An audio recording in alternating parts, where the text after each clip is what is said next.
Every year, the Times reports on thousands of deaths of notable people. Some are intensely personal. Others have the power to make the world pause in grief.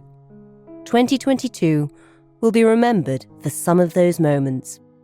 The BBC is interrupting its normal programmes to bring you an important announcement. Buckingham Palace has announced the death of Her Majesty Queen Elizabeth II.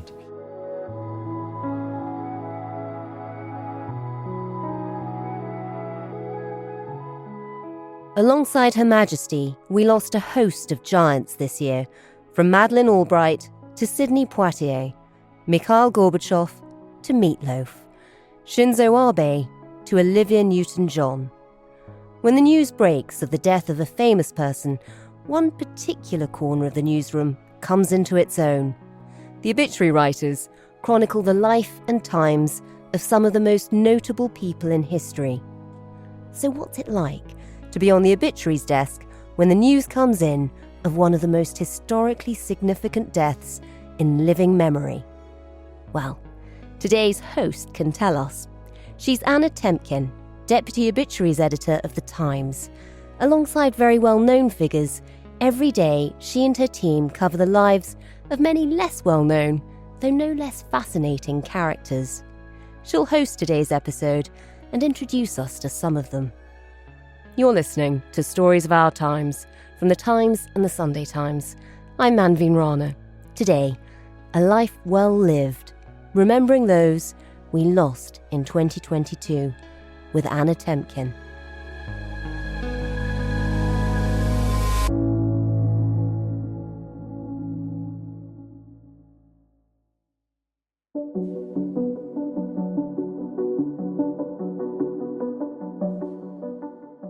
When Queen Elizabeth II died, her Times obituary, all 16,000 words of it, was published online within seconds of the royal announcement. In many ways, for me and my colleagues, it felt quite surreal. This draft of history, after years of finessing, was finally seeing the light of day, there in the paper of record for people around the world to read. But the prevailing sense was one of calm and composure, because this, of course, was an event for which we were very well prepared. The obituary had been meticulously crafted and updated over decades to reflect every twist and turn of the monarch's long life. For the Obits team, part of the job is keeping on top of what we call stock obituaries, those written in advance of the subject's death, and we have thousands of them on file at any one time. The Times has been publishing obituaries since the mid-19th century. Before that, it simply printed short death notices along with birth and marriage announcements. But that changed when John Thaddeus Delane became editor in 1841. He realised the Victorian readership wanted more information on the prominent figures of the day, and that their deaths would, in themselves, be news. Rising to the occasion required preparation. Over time, the remit broadened to include not just famous faces, but people who had made interesting or important contributions to society. I wanted to focus on some of them in today's episode, with the help of the Life and Times feature on Mariella Frostrup's Times radio programme.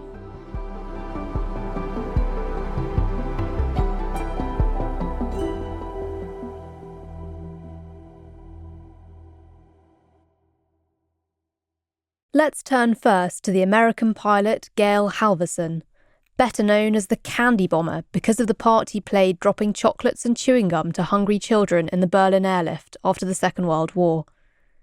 Mariella spoke to the Times obituary writer Tom Dart about Gail's amazing life.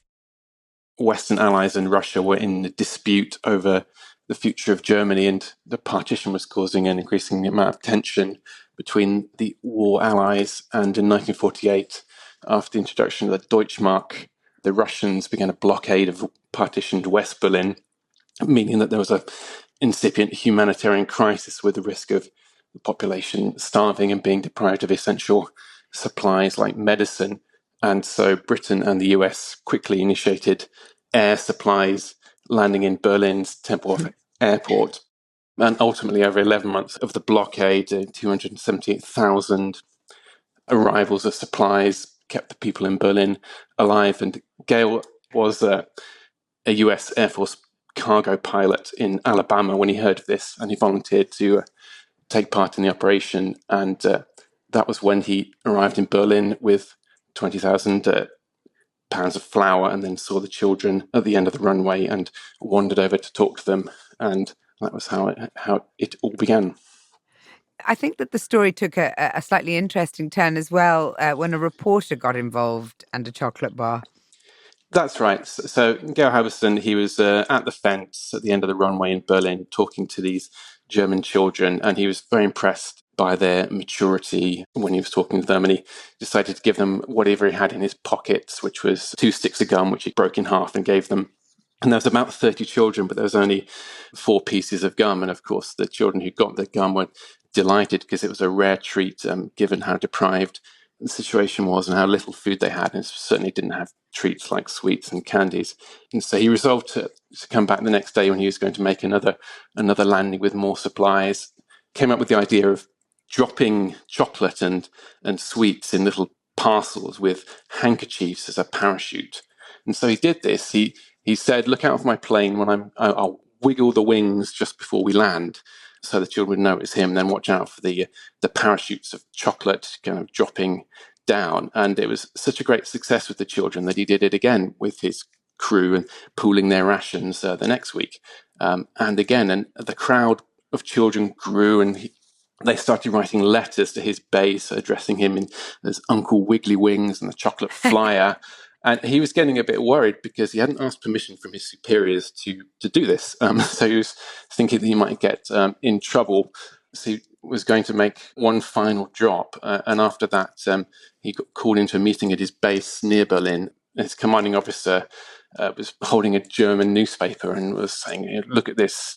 You're in the headlines because you almost hit a reporter on the head with one of your candy bar parachutes." And now the story today we'd say it went viral. It quickly went around Germany, Europe, and the world, and really captured the imagination of the American public. And so far from being, court-martialed for his failure to ask permission, Halvorsen was becoming a hero and a symbol of kindness in this very difficult situation where Britain and the US were doing all they could to prevent starvation and a humanitarian crisis. And he was doing something very kind for the children of Berlin, and it quickly expanded into ultimately 18 tons of chocolate over the 11 or so months of the blockade. Gail Halvorsen, who died in February this year at the age of 101.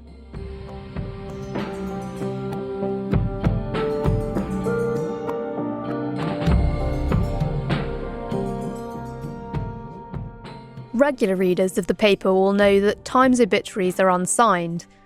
That's partly because it's the newspaper's official record of a person rather than the writer's take on them, and partly because several writers will often update a piece over many years.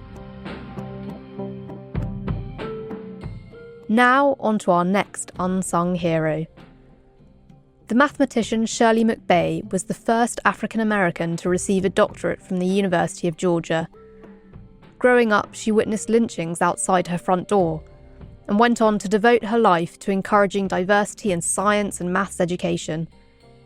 Mariella spoke to Times obituary writer Tom Dart again, as well as another Shirley Malcom, who was a colleague and friend.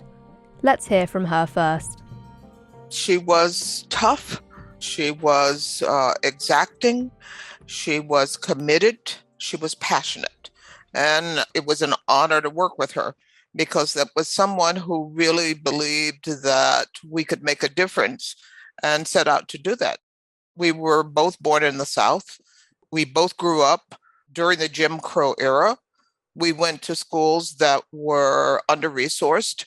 And I think that you become really quite aware that that kind of injustice really translates into a passion to remove the injustice. Mm.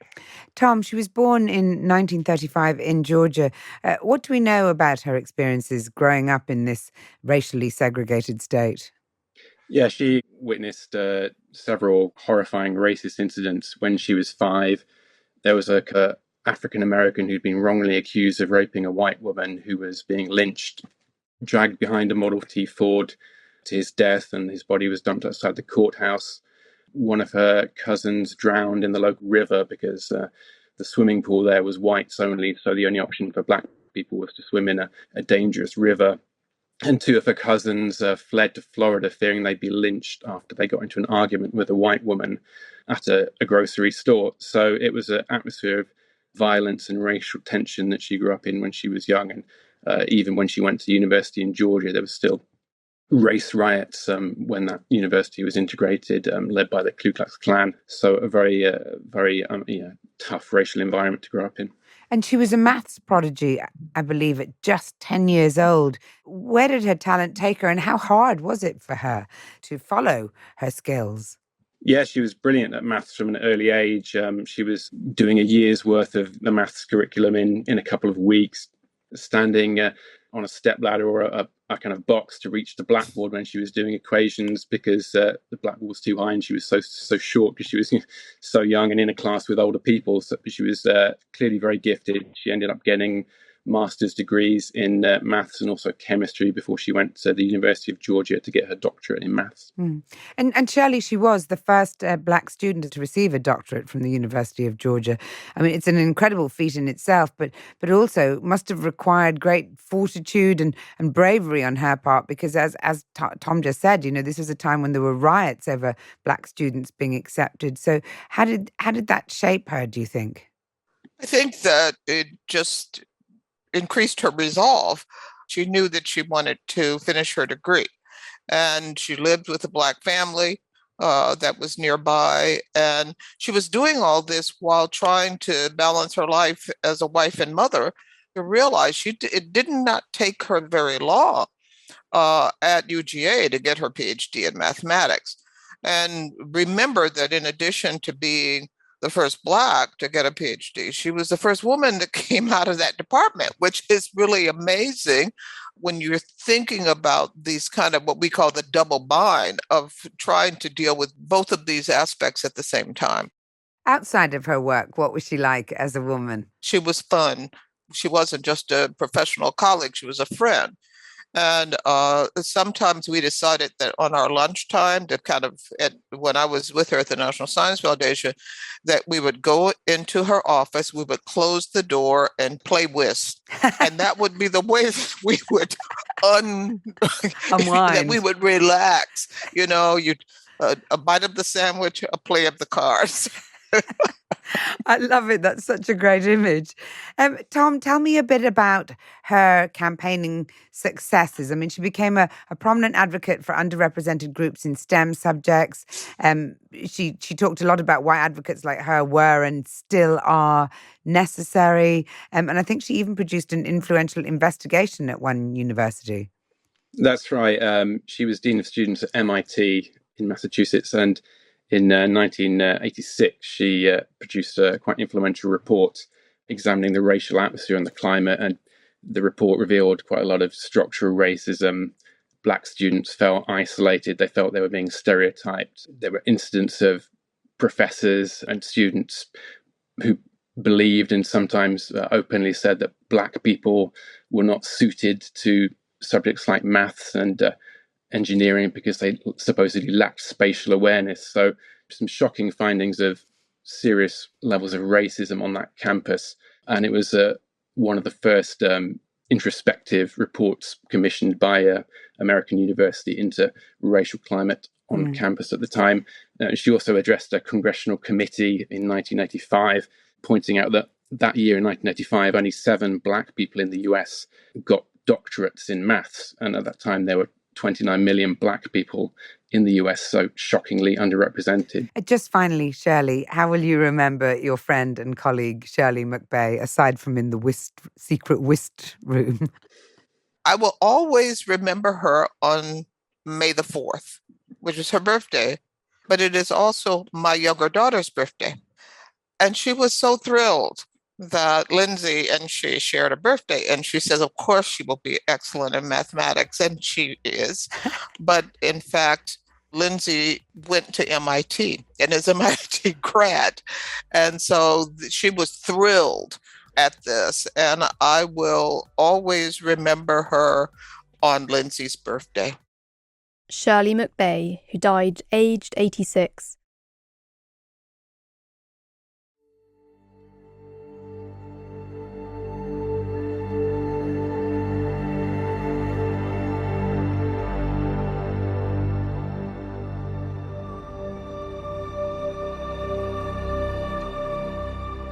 In May, we lost Professor Peter Maitlis, a distinguished chemist and fellow of the Royal Society who conducted research into the metal palladium. Mariella Frostrup spoke to his daughter, the veteran broadcaster Emily Maitlis. He was this curious combination of fierce intelligence. He was very funny, but both meanings. And he was very curious, both meanings. And he was quite irascible and he was quite short-tempered, but he was also incredibly giving and thoughtful and wise in his advice. And he's left a real hole in our lives because he was just always such a big presence. He was the sort of centre of the room. Tell me a little bit, because he had a rather extraordinary life and a very lucky escape. Yeah, that's right. I mean, whenever I look at the dates side by side, I sort of have to draw breath because he was born in January in 1933, 2 weeks before Hitler came to power. And so obviously the story of my family could have been very different indeed. We wouldn't be here. But he was born to a Polish father, and his mother, I think, as was quite customary in those days, had given up her German identity or nationality to become the wife of a Polish man. And as it turns out, that would later save their lives, really, because my grandfather, who was this Yiddish scholar, incredibly sort of eclectic field, which was writing about folklore and mysticism and sort of Yiddish tales in Germany in the 30s, had just got himself tenure at the university. And then he got pulled in and told, actually, you shouldn't take this, you should leave. You know, this is not a good time for a Jewish family in Berlin. And so they left and they came first to Manchester and then to London. Your father then grew up in North London. He got his PhD from Queen Mary University. What did his work focus on?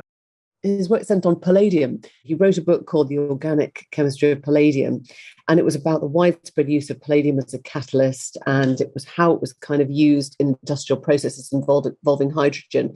And we were none of us chemists. You know, my mum wasn't a chemist. My sisters really weren't particularly scientific. And I sort of think of that as a huge tribute to him, that he was a very eminent scientist in his field. You know, he was made a fellow of the Royal Society, and he was a Fulbright scholar, and he studied at Cornell and at Harvard.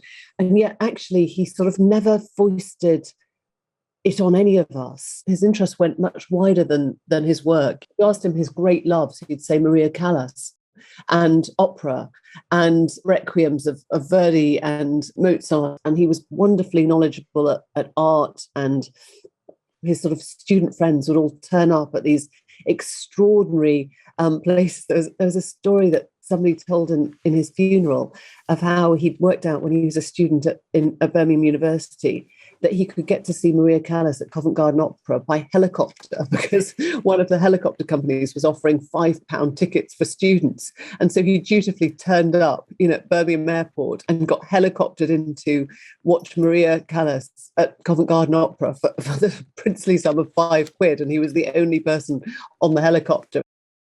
He also sounds at times like a bit of a nutty professor. When he was sort of wanting to be divested of his daughters, he would say, go and play with your molecules. Is that right? Yes, there was always a box of these molecules in the study. And I think when he was left in charge of babysitting, but, was sort of very busy, we would treat it like a box of Lego, sort of pick up, components and molecules and string them together. And then we'd sort of try and show him something we'd made. And obviously it wasn't really, part of the plan to have to look at what we'd actually created. It was just sort of keep busy putting the molecules together. He clearly didn't inspire you to become a scientist, but I think he, in a way, did inspire you with your interest in current affairs and so on, because the news headlines were sacrosanct in your house. Do you think that was a product of the family history in a way, this sort of sense that, you've got to check what's happening in the world? Because I think it's definitely a product of kind of Cold War babies often.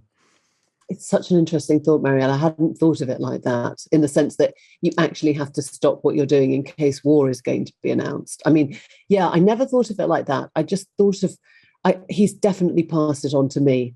I'm somebody who shushes the whole family now before the pips. I can't bear people speaking through the news headlines. And I think I've got that from him. He lived until he was 89, and his eyesight was very poor in the end, but he would sit there holding the paper very, very close to his face, to his eyes. But he would read phenomenally. He'd read the stories about sort of Russia and SwiftNet and the sanctions, not sort of for the faint-hearted stuff. He'd really get into the nitty-gritty of sort of politics and geopolitics. But he also had a sense of humour, I think, because there's a wonderful anecdote in the Times piece about Peter letting his daughters choose his ties when he went out. Right. And they did become quite a signature look for him, didn't they? What were your favourites? And did you compete with each other to get him to wear the most ridiculous one? I'm sure we did on some subliminal level. I think we were always trying to please my dad with the best tie.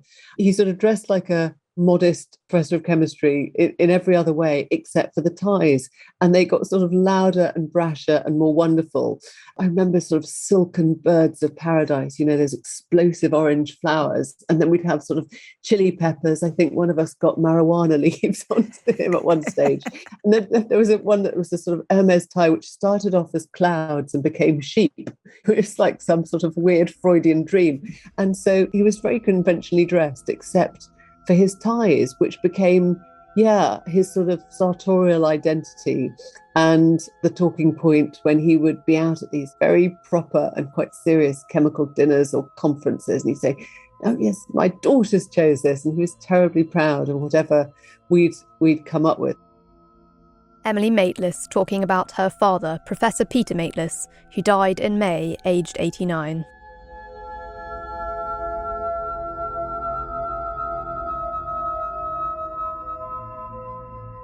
Joyce Reynolds was a British classicist and world-renowned epigrapher who in the 1950s drove an all-female party of archaeologists to sites in remote parts of Egypt, Syria and Turkey.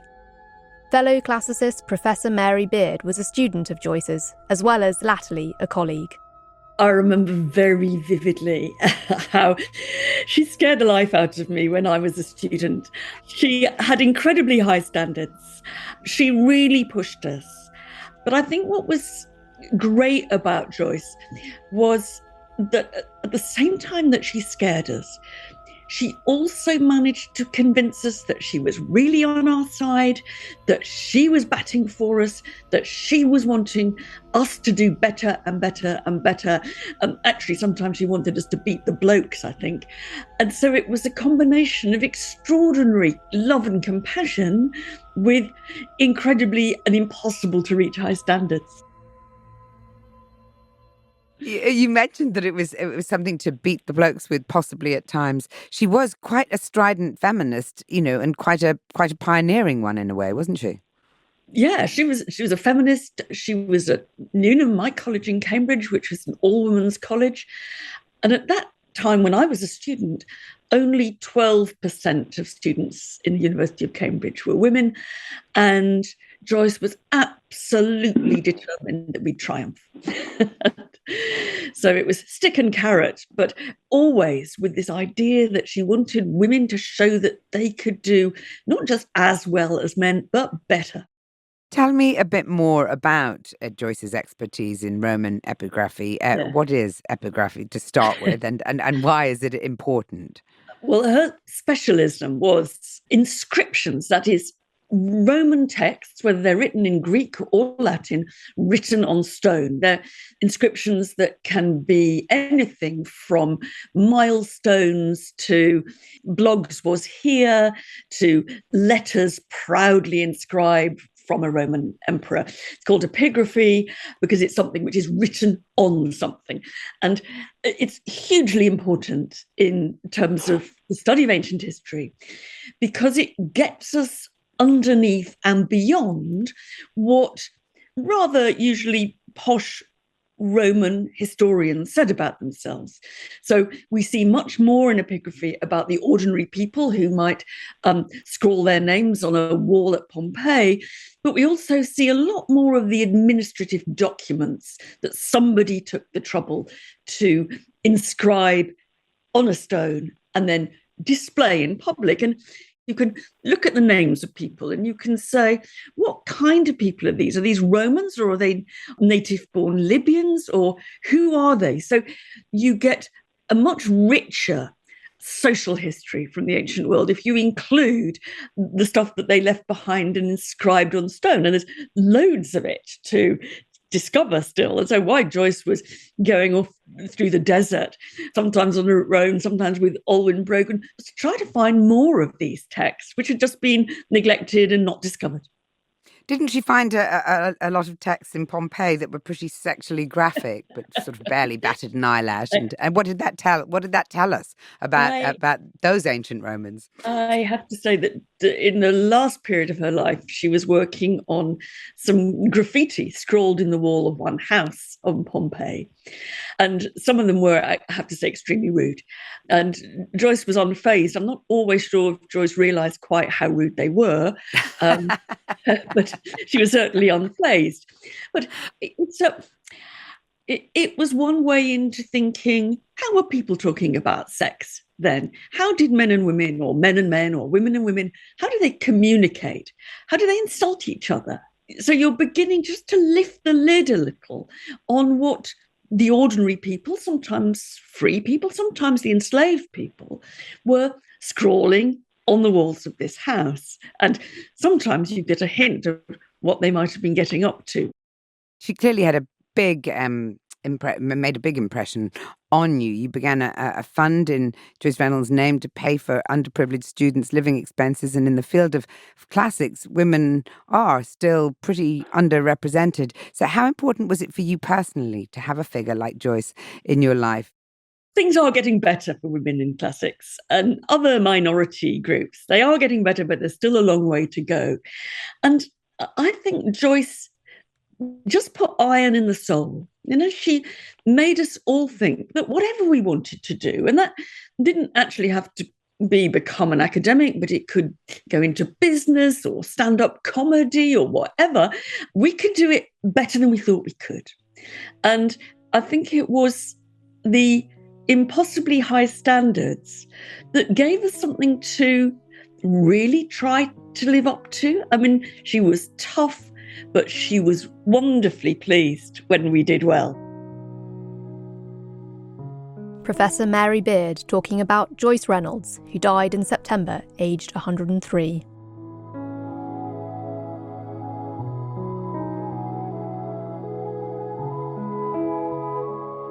You've been listening to Stories of Our Times, an Obituaries special, brought to you thanks to the subscribers of The Times and The Sunday Times. This episode was presented by my colleague Anna Temkin, the Deputy Obituaries Editor of The Times. You can read more from the Obituaries team at thetimes.co.uk with a subscription or in print, including their annual roundup of the famous faces covered in the Obituaries pages this year. That's published on Boxing Day.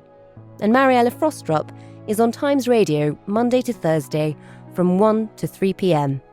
You can listen on DAB, on your smart speaker, or in the Times Radio app. The producer today was Olivia Case. The assistant producer was Verity DeCarla, and the executive producer is Kate Ford. Sound design was by David Crackles. Thanks for listening. See you tomorrow.